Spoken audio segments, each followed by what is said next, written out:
Chapter 4. Saul seeks to kill David. Saul spoke to Jonathan his son and to all his servants, that they should kill David, but Jonathan delighted greatly in David. Therefore, Jonathan told David that his father seeks to kill him, and suggested that he be on his guard until morning, stay in a secret place, and hide. Jonathan told David that he was going out and standing beside his father in the field where he is, and would speak to his father about him, and what he would observe, he would tell him. Therefore, Jonathan spoke well of David to Saul his father, and said to him, Let not the king sin against his servant, against David, because he has not sinned against you, and his works have been very good toward you. He took his life in his hands and killed the Philistine, and the Lord brought about a great deliverance for all Israel. You saw it and rejoiced. Why then will you sin against innocent blood, to kill David without a cause? Saul heeded the voice of Jonathan, and he swore, As the Lord lives, David would not be killed. Then Jonathan called David, and told him everything.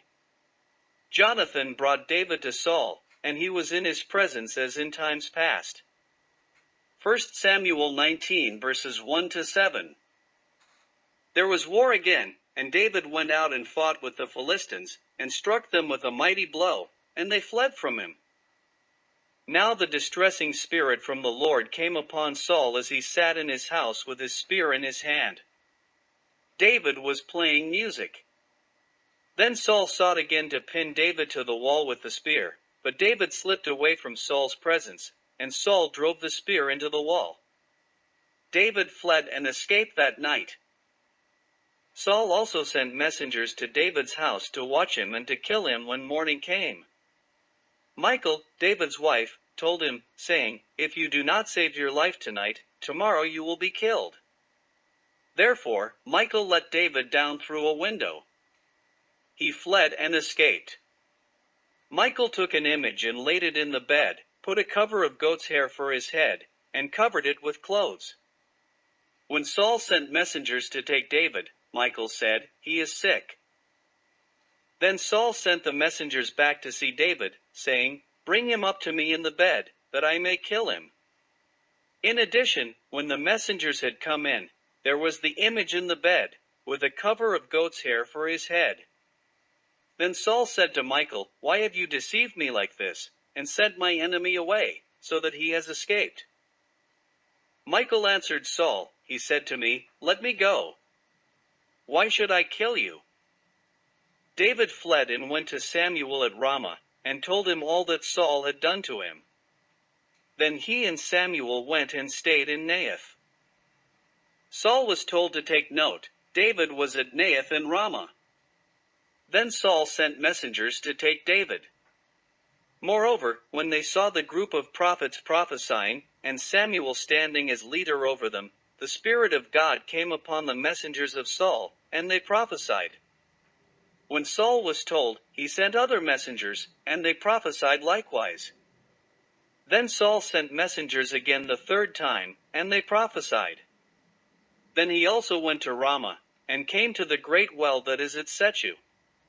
He asked, and said, Where are Samuel and David? Then someone said, Indeed they are at Naioth in Ramah. Therefore he went there to Naioth in Ramah. Then the Spirit of God was upon him also, and he went on and prophesied until he came to Naioth in Ramah.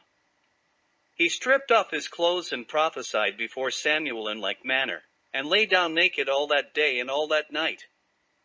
Therefore, they say, Is Saul also among the prophets? 1 Samuel 19 verses 8 to 14. David fled from Naioth in Ramah, came to Jonathan, and asked, What have I done? What is my iniquity, and what is my sin before your father, that he seeks my life? Jonathan said to him, By no means. You will not die. Indeed, my father will do nothing either great or small without first telling me. Why should my father hide this from me? It is not so. Then David took an oath again, and said, Your father certainly knows that I have found favor in your eyes, and he has said, Do not let Jonathan know this lest he be grieved. But truly, as the Lord lives and as your soul lives, there is but a step between me and death." Jonathan said to David, "Whatever you yourself desire, I will do it for you." David said, "Indeed, tomorrow is the new moon, and I should not fail to sit with the king to eat. However, let me go, that I may hide in the field until the third day at evening. If your father misses me at all, then say, 'David earnestly asked permission of me that he might run over to Bethlehem, his city, for there is a yearly sacrifice there for all the family.' If he says thus, it is well, your servant will be safe.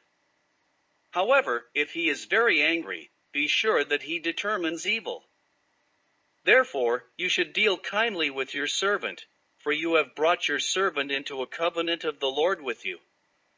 Nevertheless, if there is iniquity in me, kill me yourself, for why should you bring me to your father?" However, Jonathan said, "Far be it from you. For if I knew certainly that evil was determined by my father to come upon you, would I not tell you?"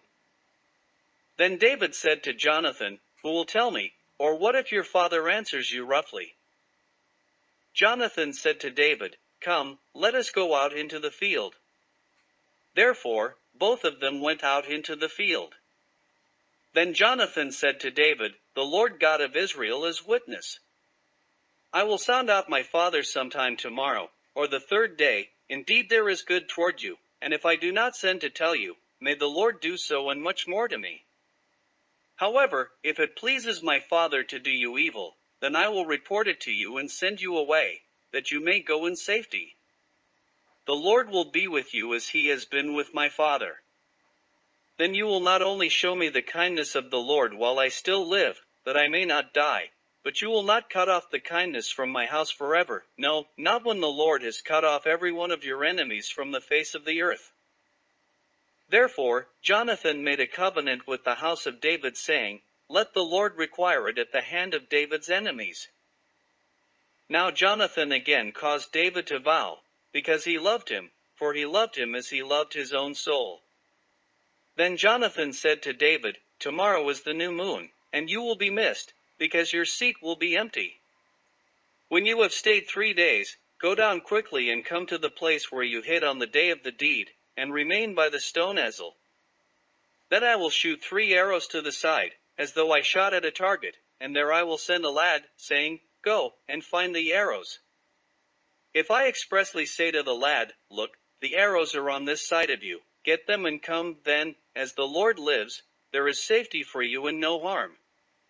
However, if I say thus to the young man, 'Look, the arrows are beyond you, go your way, for the Lord has sent you away.' As for the matter which you and I have spoken of, indeed the Lord will be between you and me forever." Then David hid in the field. When the new moon had come, the king sat down to eat the feast. Now the king sat on his seat, as at other times, on a seat by the wall. Jonathan arose, and Abner sat by Saul's side, but David's place was empty.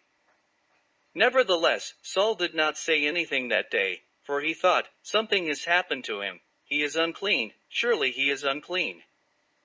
Then it happened the next day, the second day of the month, that David's place was empty.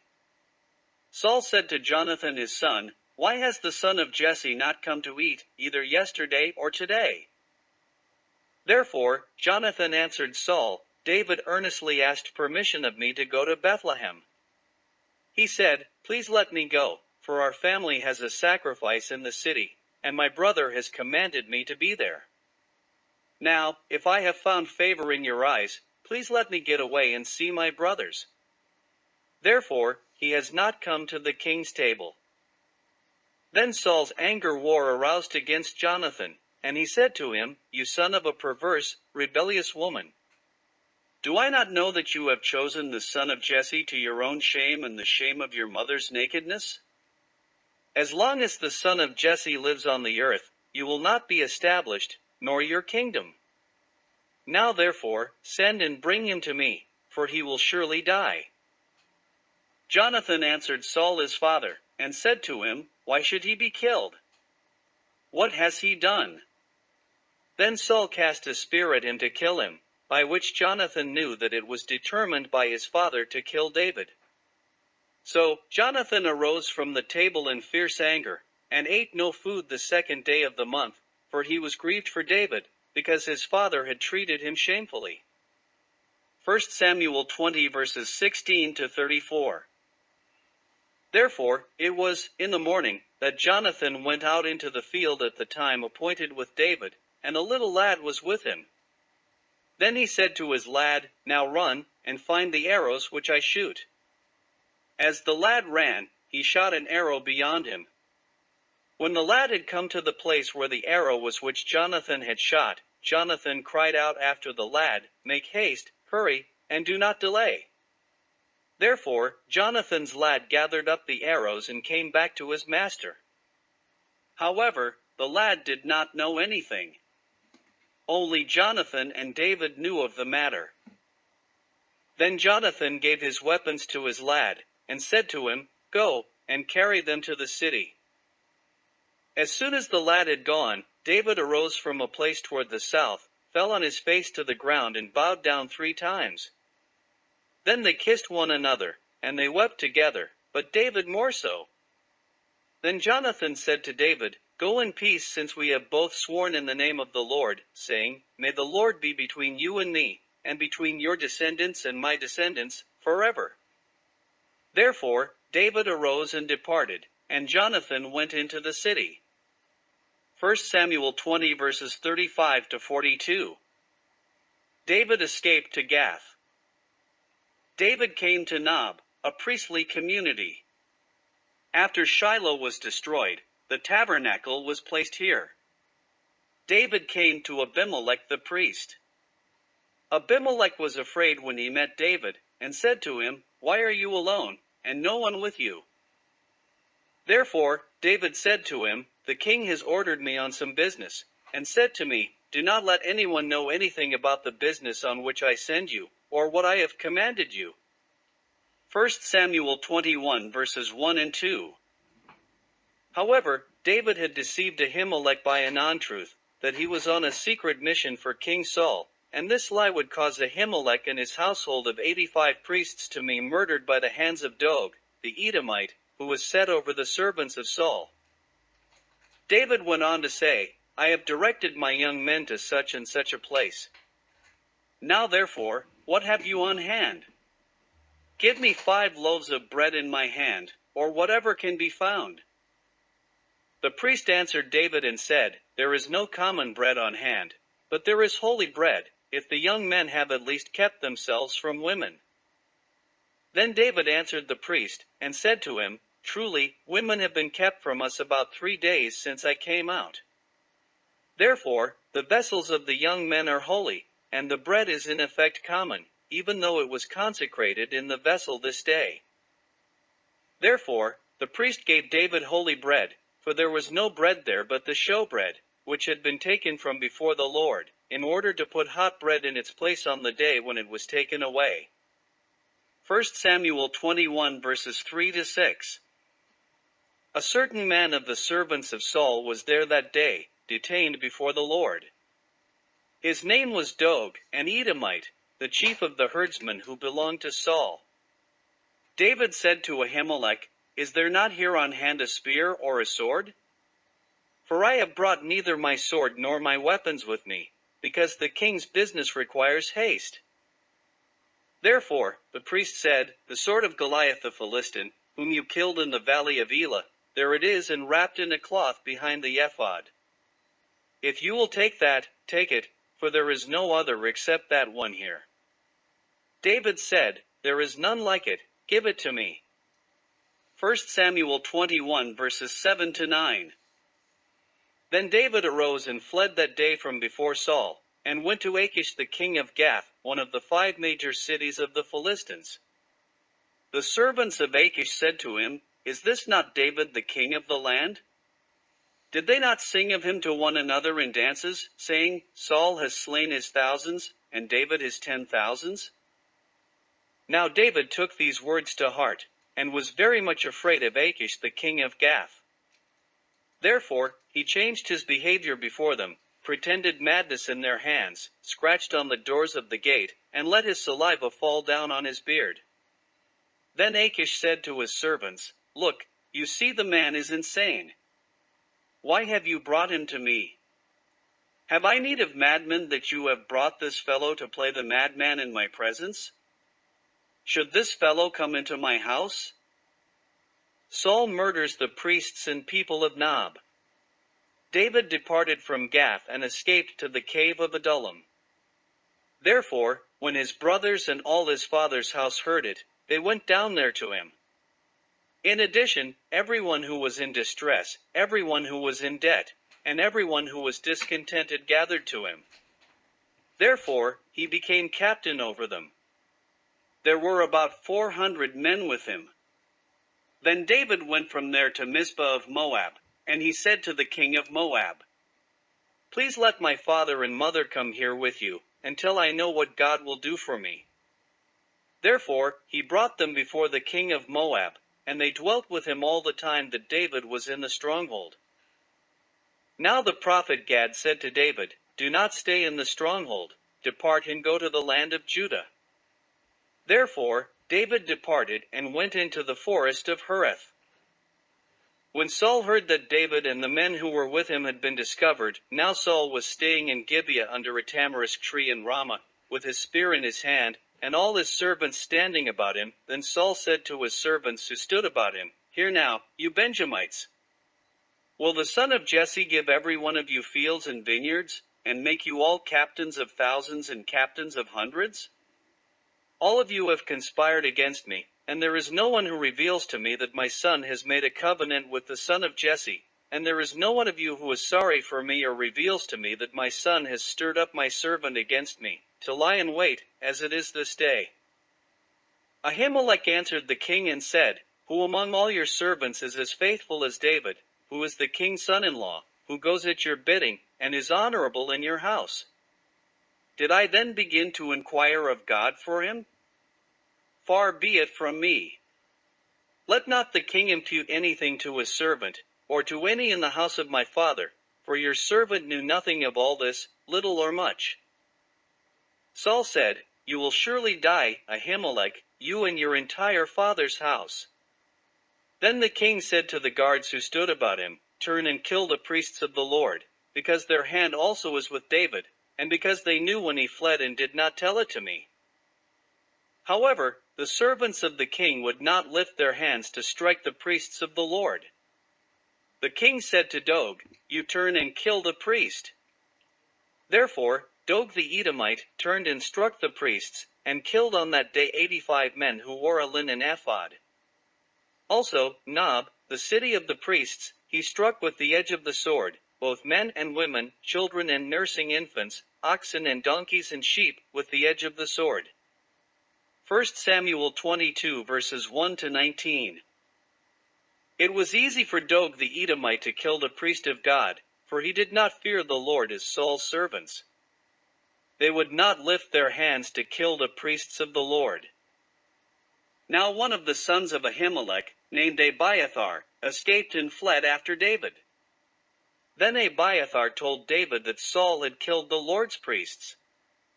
Therefore, David said to Abiathar, "I knew that day, when Dog the Edomite was there, that he would surely tell Saul. I have caused the death of all the persons of your father's house. Stay with me, do not fear, for he who seeks my life seek your life, but with me you will be safe." 1 Samuel 22 verses 20 to 23. David was told that the Philistines were fighting against Keilah, a city that belonged to Judah, and they were robbing the threshing floors. Therefore, David inquired of the Lord, saying, "Should I go and attack these Philistines?" The Lord said to David, "Go and attack the Philistines and save Keilah." However, David's men said to him, "Look, we are afraid here in Judah.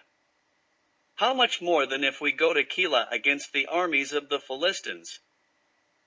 Then David inquired of the Lord again, and the Lord answered him and said, "Arise, go down to Keilah, for I will deliver the Philistines into your hand." Therefore, David and his men went to Keilah and fought with the Philistines, struck them with a mighty blow, took away their livestock, and David saved the inhabitants of Keilah. 1 Samuel 23 verses 1-5.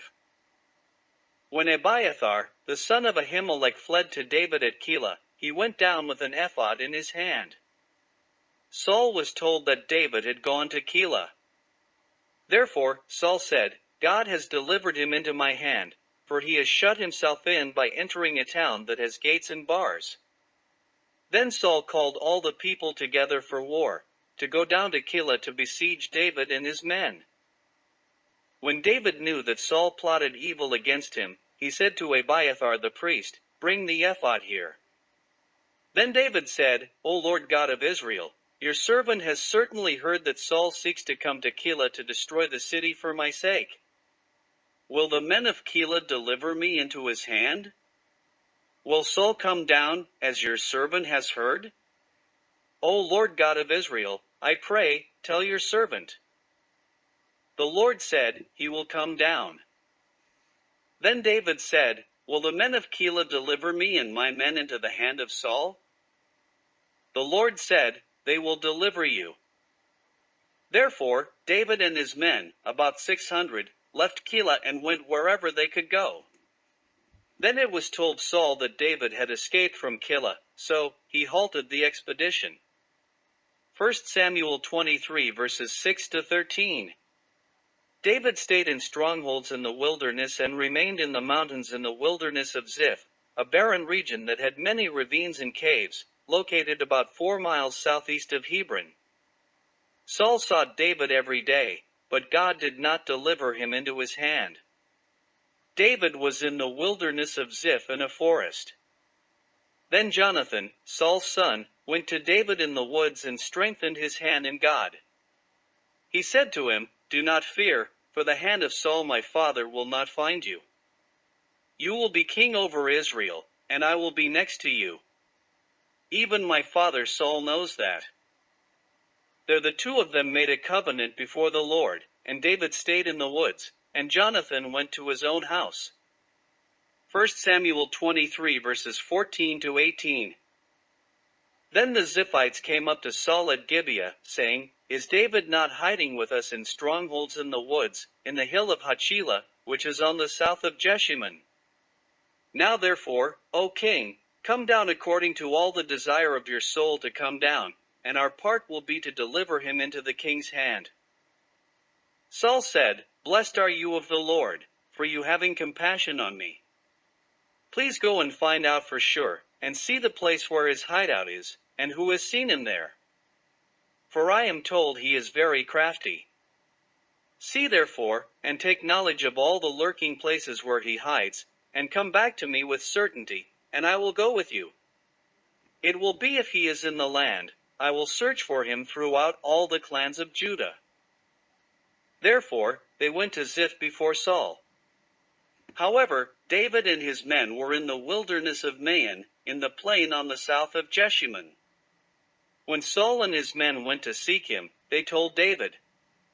Therefore David went down to the rock, and stayed in the wilderness of Maon.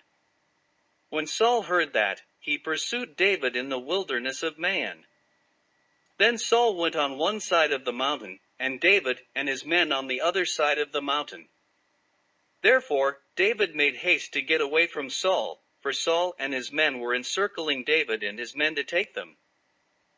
However, a messenger came to Saul, saying, Hurry and come, for the Philistines have invaded the land. Therefore Saul returned from pursuing David, and went against the Philistines, so they called that place the Rock of Escape. Then David went up from there and dwelt in strongholds at En-Gedi. David spares Saul's life. When Saul returned from following the Philistines, it was told him, saying, And take note, David is in the wilderness of En-Gedi. Then Saul took 3,000 chosen men from all Israel, and went to seek David and his men on the rocks of the wild goats. Therefore he came to the sheepfolds by the road, where there was a cave, and Saul went in to attend to his needs. David and his men were staying in the recesses of the cave. Then the men of David said to him, This is the day which the Lord said to you, Behold, I will deliver your enemy into your hand that you may do to him as it seems good to you. David secretly cut off a corner of Saul's robe. Now it happened afterward that David's heart troubled him because he had cut Saul's robe. Then he said to the men, The Lord forbid that I should do this thing to my master, the Lord's anointed, to stretch out my hand against him, seeing he is the anointed of the Lord. Therefore, David restrained his servants with these words, and did not allow them to rise against Saul. Saul got up from the cave and went on his way. David also arose afterward, went out of the cave, and called out to Saul, saying, My lord the king. And when Saul looked behind him, David stooped with his face to the earth, and bowed down. Then David said to Saul, Why do you listen to the words of men who say, Indeed David seeks your harm? Look, this day your eyes have seen that the Lord delivered you today into my hand in the cave, and someone urged me to kill you.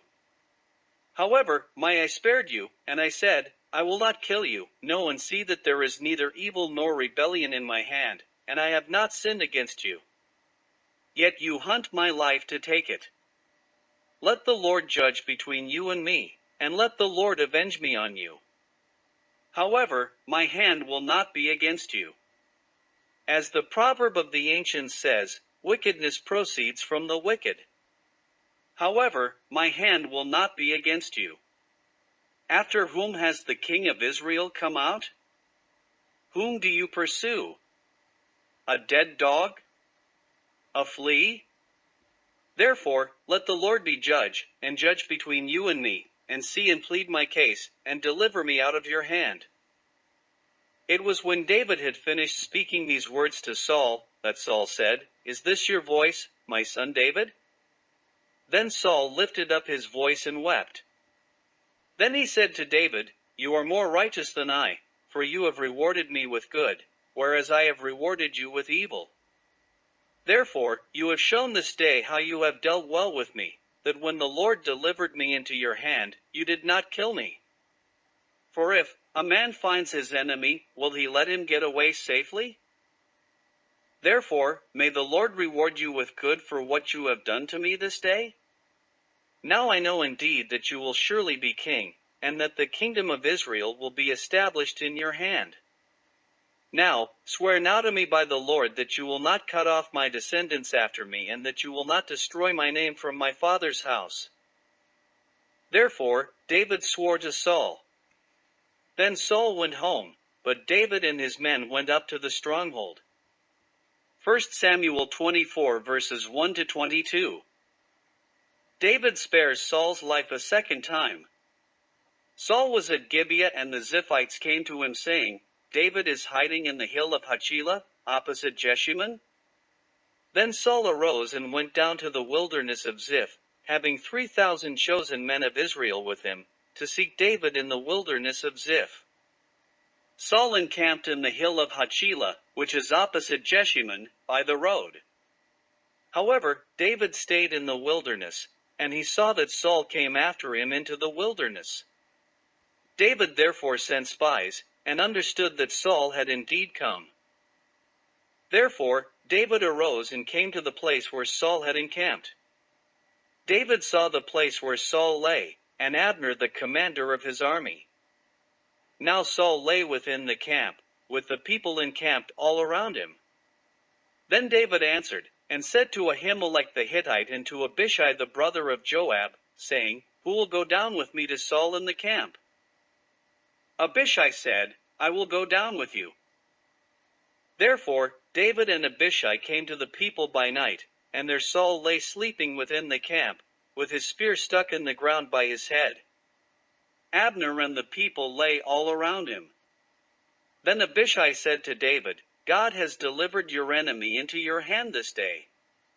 Now therefore, please, let me strike him at once with the spear, right to the earth, and I will not have to strike him a second time. However, David said to Abishai, Do not destroy him, for who can stretch out his hand against the Lord's anointed and be guiltless? David said furthermore, As the Lord lives, the Lord will strike him, or his day will come to die, or he will go out to battle and perish.